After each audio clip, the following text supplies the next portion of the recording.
আজকে বিশ্ব মাতৃদিবস উপলক্ষে আমার ছোট্ট একটি উপস্থাপন কবিগুরু রবীন্দ্রনাথ ঠাকুরের জন্মকথা।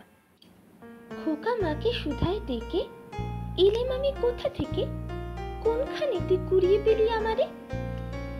মা শুনে কয়ে হেসে কেঁদে, খোকারে তার বুকে বিঁধে, ইচ্ছা হয়েছিলি মনের মাঝারে, ছিলি আমার পুতুল খেলায় প্রভাতে শিব পূজার বেলায়, তোরে আমি ভেঙেছি আর গড়েছি।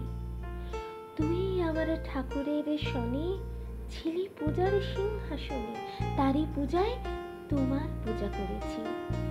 আমার চিরকালের আশায়, আমার সকল ভালোবাসায়, আমার মায়ের দিদি মায়ের পরাণে, পুরানো এই মোদের ঘরে গৃহদেবীর কোলের পরে কত কাল যে লুকিয়েছিলি কে জানে। যৌবনেতে যখন হিয়া উঠেছিল প্রস্ফুটিয়া, তুই ছিলি সৌরভের মতো মিলায়ে, আমার তরুণ অঙ্গে অঙ্গে জড়িয়েছিলি সঙ্গে সঙ্গে তোর লাবণ্য কোমলতা বিলায়ে।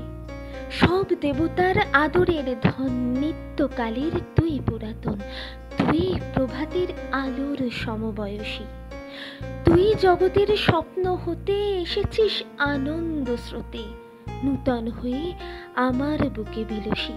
নির্নিমেষে তোমায় হেরে তোর রহস্য বুঝি নেড়ে, সবার ছিলি আমার হলি কেমনে?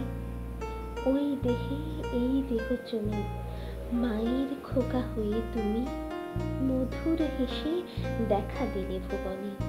হারাই হারাই ভয়ে গোতাই, বুকে চেপে রাখতে যে চাই, কেঁদে মরি একটু সরে দাঁড়ালে, জানি না কোন মায়ায় ফেঁদে বিশ্বের ধন রাখবো বেঁধে আমার ক্ষীণ বাহু দুটির আড়ালে।